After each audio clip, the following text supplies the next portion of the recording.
पाकिस्तान के फतह missile system के मुकाबले में नया मिसाइल सिस्टम मैदान में उतारने की तैयारियां। पाकिस्तान के फतह मिसाइल को जहां अज़रबैजान, इराक और सऊदी अरब अपनी ज़मीनी फ़ौज के पास देखना चाहते हैं, वहां भारत ने जवाब में $300 मिलियन से एक्सटेंडेड रेंज का मिसाइल सिस्टम मैदान में उतारने का हतमी फैसला कर लिया और फंड भी रिलीज कर दिए। क्या भारत पाकिस्तान के इस मिसाइल सिस्टम का मुकाबला बर्रे सगीर और आलमी सतह पर कर सकेगा या नहीं? तफसीलात के लिए वीडियो को आखिर तक मुलाहिजा फरमाएं और बराह करम चैनल को भी सब्सक्राइब कीजिए, बेल आइकॉन दबाइए ताकि हमारी हर आने वाली वीडियो आपको वक्त पर मिल सके।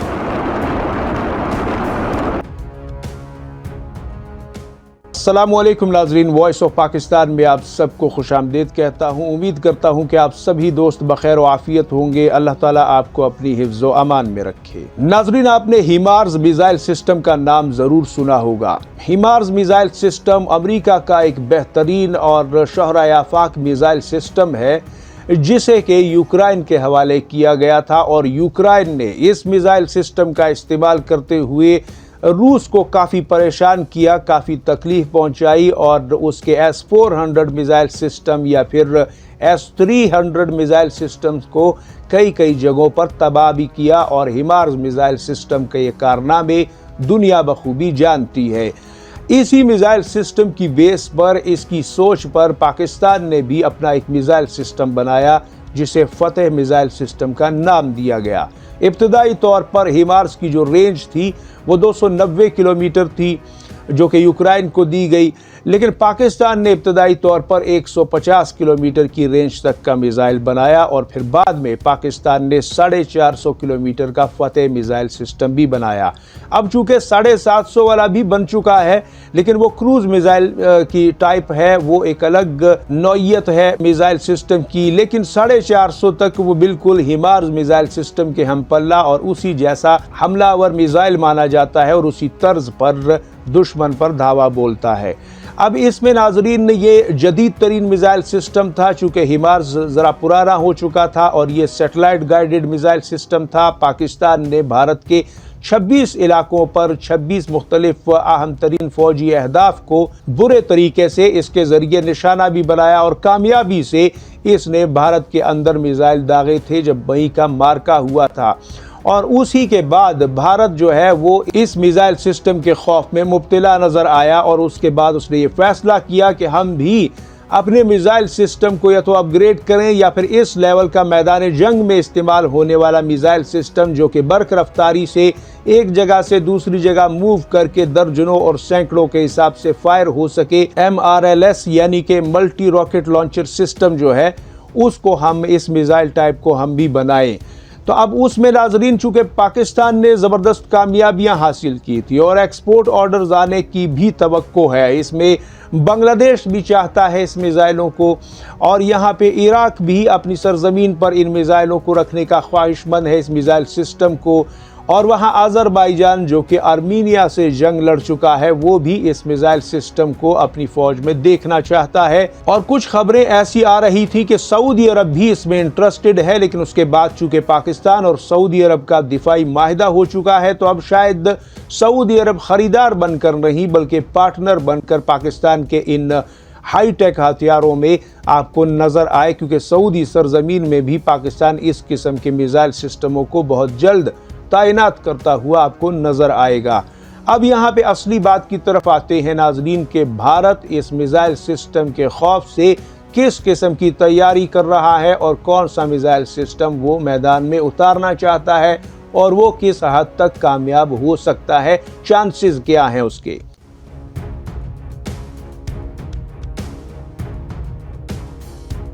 नाजरीन, भारत के पास एक पिनाका मिसाइल सिस्टम था शुरू में और उसकी रेंज जो थी वो 20 से तकरीबन 40 किलोमीटर के दरमियान थी। फिर पिनाका जो है MK2 आया और उसमें जो है रेंज को बढ़ाया गया तकरीबन 60 से 70 किलोमीटर तक, और या बाज़ सोर्सेस कह रहे हैं कि जी 90 किलोमीटर तक।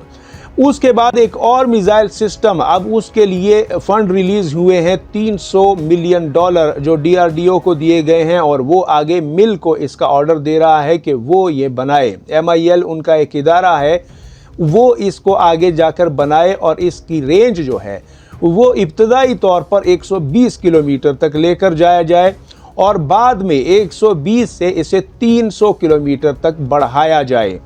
पिनाका एक ओल्ड सिस्टम है, पिनाका एक पुरानी और ओल्ड फैशन टेक्नोलॉजी है, उसमें जान डालने के लिए भारत इसमें $300 मिलियन की खतीर रकम को इन्वेस्ट कर रहा है। लेकिन यहाँ कुछ सवाल पैदा होते हैं नाजरीन।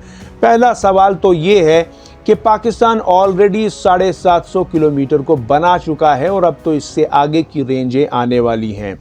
दूसरी चीज़ ये है कि पाकिस्तान ने जो सिस्टम बनाया वो हिमार्स मिसाइल सिस्टम की टेक्नोलॉजी पर बेस्ड है और पिनाका जो है वो रूस के पुराने जो MLRS सिस्टम हैं उनके ऊपर बेस्ड है।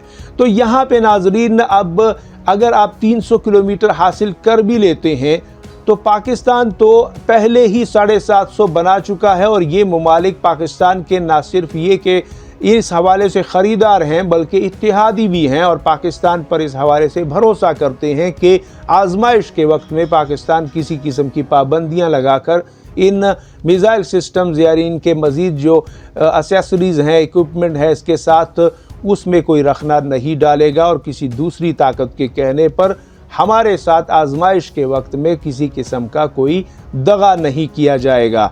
लेकिन भारत पर यह भरोसा कोई भी मुल्क नहीं कर सकता। भारत के आज ताल्लुकात अमेरिका के साथ ज़्यादा बेहतर नहीं है, लेकिन सब जानते हैं कि अमेरिका के भारत के साथ ताल्लुकात आगे चलकर बेहतर ही होने हैं, क्योंकि रूस का मामला अगर निकल जाए तो फिर भारत जो है वो अमेरिका के साथ आपको खड़ा हुआ नज़र आएगा। लेकिन ये चीज़ भी अहम है कि भारत अगर इसे एक्सटेंड करना चाहता है और एक नए मिसाइल सिस्टम को मैदान में उतारना चाहता है, मान लीजिए वो ऐसा कर रहा है, तो उसमें भारत को टेक्नोलॉजी की ज़रूरत पड़ेगी। अगर वो मदद लेना चाहता है उसी तर्ज पर जैसे कि ब्राह्मोस मिसाइल सिस्टम को रूस ने बनाकर दिया भारत को और भारत ने सिर्फ उस पर अपना तिरंगा झंडा ही पेंट करने की जहमत की है, बाकी वो रूसी टेक्नोलॉजी है।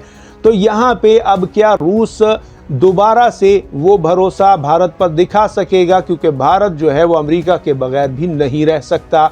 दूसरी चीज़, अमेरिका के साथ भी ताल्लुकात ख़राब हैं, तो हंगामी बुनियादों पर अमेरिका से क्या हिमार्स मिसाइल सिस्टम बनाने वाली कंपनी से कोई मदद ली जा सकेगी, ये भी वाज़ेह नहीं है। इसके भी कोई आसार नज़र नहीं आते, यानी ना तो रूस की तरफ से ना ही अमेरिका की तरफ से, और चीन के साथ तो वैसे भी ताल्लुकात जैसे हैं आपको नज़र आ रहे हैं।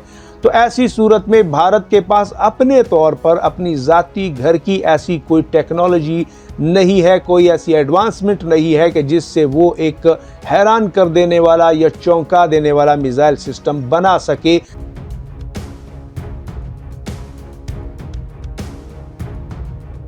पाकिस्तान के हथियारों में ज़्यादातर आपको चीनी और मगरिबी टेक्नोलॉजी का रंग भी नज़र आता है, पाकिस्तान की ज़ाती एक्सपर्टीज़ भी नज़र आती है।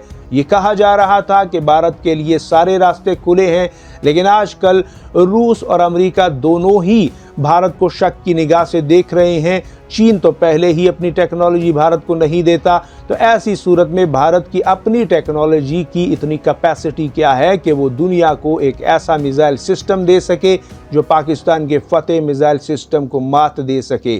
क्या ये मुमकिन है? ऐसा बज़ाहिर मुमकिन नज़र नहीं आता। बहरहाल एक बड़ा बजट और बड़ा पैसे का ज़िया जो है वो भारत हमेशा करता हुआ आया है और वही चीज़ आज भी नज़र आ रही है। कमेंट सेक्शन में आप अपनी राय ज़रूर दीजिएगा।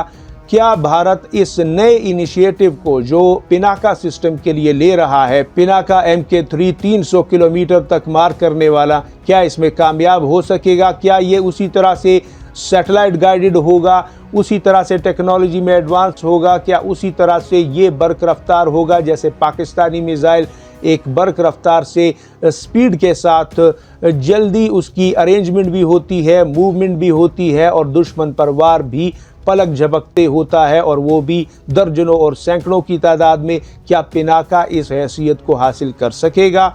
आप अपनी राय ज़रूर दीजिएगा। अपना और गिरदोनवा के लोगों का सबका ढेर सारा ख्याल रखिएगा। अल्लाह हाफिज़ व नासिर। पाकिस्तान जिंदाबाद। उम्मत मुस्लिमा पाइंदाबाद।